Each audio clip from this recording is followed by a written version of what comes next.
Bom, meu povo, vocês vão ver como é interessante criar os seus próprios agentes GPTs, os chamados GPTs, né? Se você vier aqui, o ChatGPT tem uma espécie de lojinha, né, de GPTs que ficam disponíveis para as pessoas usarem. Aqui por trás no, não tem nenhuma assim mágica, né? Tem um prompt ou vários documentos para ajudar o GPT a fazer o que precisa ser feito. Alguns são bem sofisticados, que tem API, que é, enfim, comunicação com outros programas, outros sistemas, outras linguagens, mas na maioria das vezes é apenas um prompt aqui por trás. Então, para criar o GPT, basta clicar aqui em criar, ou aqui na sua foto, né, tem meus GPTs, e você, a partir daqui, tem criar GPT. E aí tem duas formas aqui, né? Aqui no botão criar, você vai navegando como uma espécie de tutorial. E o ChatGPT vai te auxiliando em como fazer a criação do robozinho, do GPT. Eu prefiro vir aqui em configurar, que você deixa mais do seu jeito, da sua cara. Aqui você pode carregar uma foto, sei lá, eu gosto de colocar a logo, né, da Advoco. Aqui você fala, por exemplo, novidades tributárias. Aqui do lado esquerdo é a parte onde você faz a edição, e aqui ele vai dizendo como é que vai ficando, né, a coisa toda. Descrição, aqui, enfim, últimas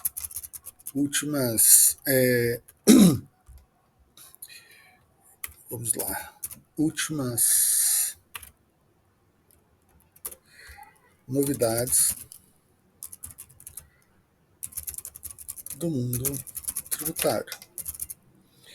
E aqui ele vai mostrando, olha, então, como é que você quer que fique o prompt. Aqui você pode colocar o prompt diretamente, ou você pode ir subindo aqui arquivos que tem o seu prompt. Eu gosto de pôr no Word, por exemplo, subo vários Words, modelos de como ele deveria colocar, modelos de tabela, e assim ele vai aprendendo a como trazer o resultado. Tá bom? O quebra-gelo é uma espécie de instrução que vai ter um botão aqui.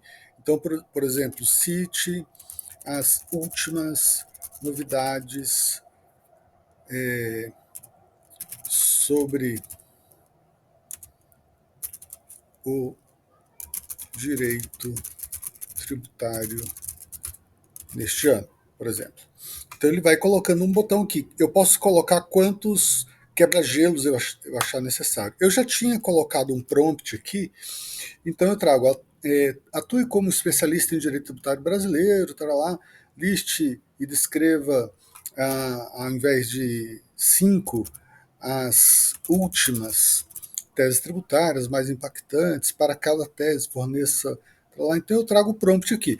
Eu geralmente gosto muito de usar essa opção dos arquivos, porque você pode, além do prompt, colocar outros exemplos, né?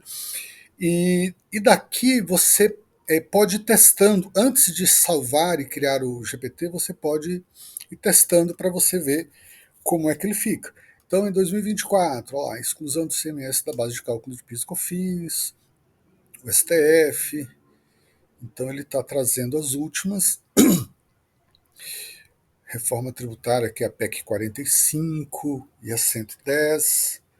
Então, ele está trazendo aqui uma listinha. Isso é bem legal se você quiser fazer uma espécie de newsletter e mandar para o cliente uma vez a cada mês, né, uma vez a cada 15 dias também. É uma coisa bem bacana. Deixa ele terminar, porque ao final ele tem que trazer uma tabelinha, tá vendo? Apresente uma tabela resumo com as seguintes colunas, vamos ver se ele traz. A ideia central é que você teste bastante, mande o link para outras pessoas, para que ele vá aprimorando. Está aqui a tabela, exclusão, categoria, qual é o impacto disso, onde é que está, como é que está o status, qual é a fonte. Então é algo bem profissional. Depois ele cria uma matriz de impacto, né, na indústria, no comércio, nos serviços, olha que bacana.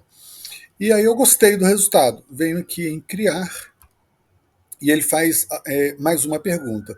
É apenas para mim esse robô, para qualquer pessoa com o link, ou eu deixo disponível na lojinha?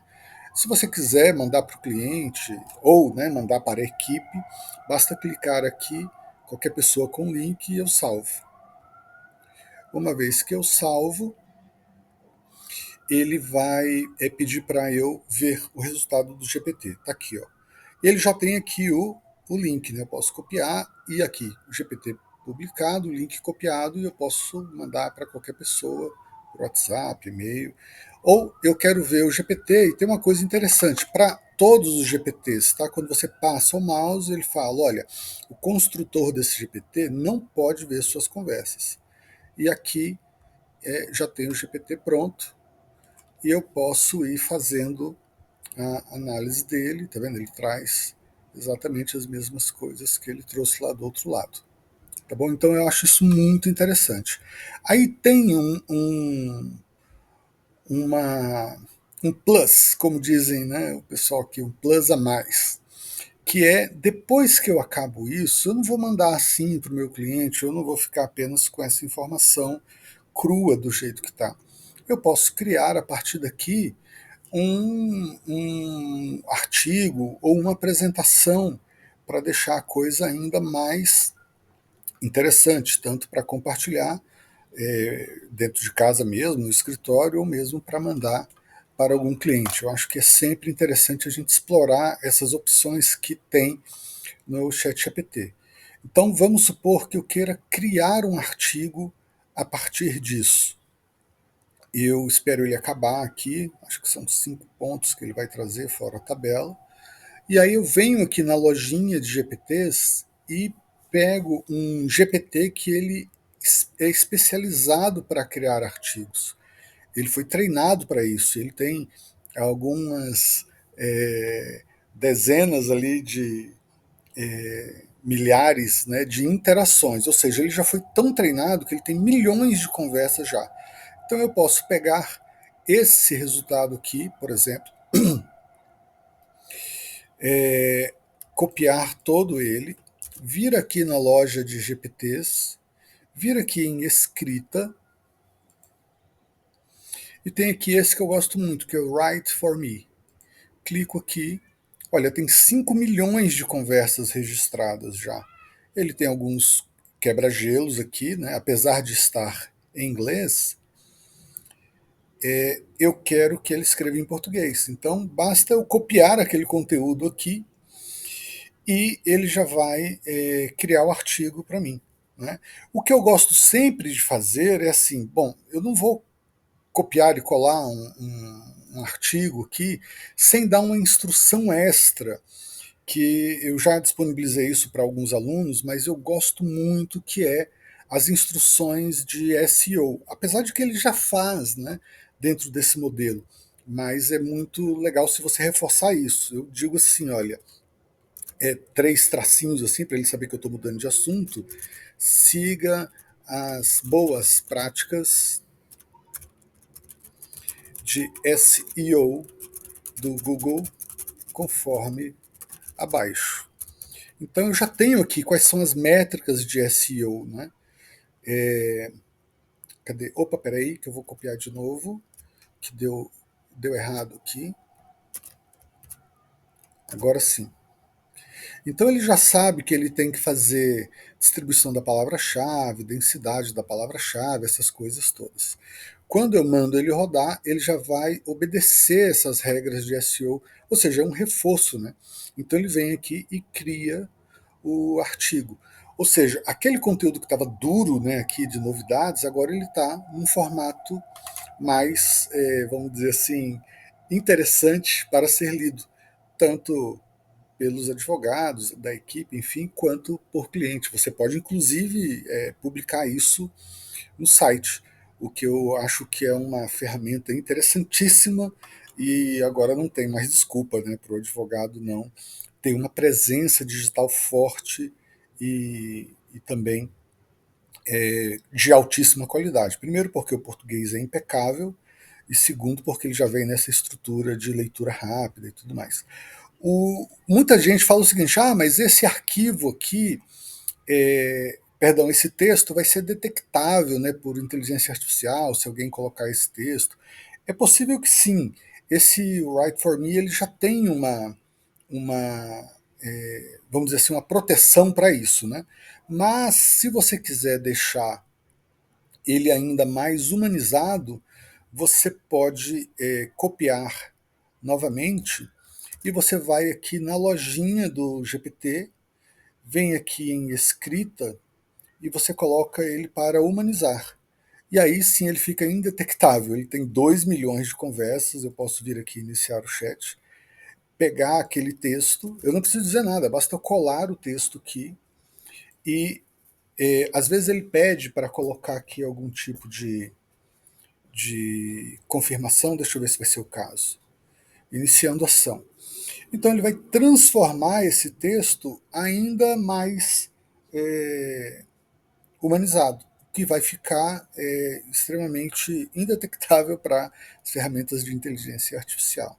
Isso aqui é um terror, né, para quem é professor ou quem fica de alguma forma querendo verificar se o seu texto ou o seu conteúdo teve algum tipo de inteligência artificial. Essa ferramenta, que é a Humanize, AI Humanizer, tem outras, ó, tem AI Humanizer Pro. Né? Se você clicar lá em Humanizer aqui na Explorar GPTs, seguramente vai ter uma específica para cada situação, inclusive para fazer apresentações. Olha, ele pediu para confirmar, porque tem um plugin aqui, tá vendo? Eu só confirmo, ele demora um pouquinho mesmo, é normal. Às vezes ele dá erro porque tem muita gente usando, mas na maioria das vezes dá muito certo e eu tenho gostado bastante dos resultados que saem daqui e realmente ele fica indetectável para as inteligências artificiais notarem. Né? Aqui, por exemplo, eu não deveria ter copiado esse último parágrafo, né, que estrutura segue as boas práticas de SEO, isso que não faz parte do artigo. Né? E aqui onde muita gente peca, né, e copia as instruções ou últimas orientações do ChatGPT. Então, veja, o cenário do direito tributário no Brasil em 2024 permanece marcado por discussões muito importantes, diversas teses e propostas de mudanças, ou seja, deixa o texto muito mais humanizado, muito mais interessante. Olha, a exclusão do CMS da base de cálculo é a tese do século, e aí ele vai trazendo uma linguagem muito mais próxima de como se fosse um ser humano escrevendo. Eu gosto bastante.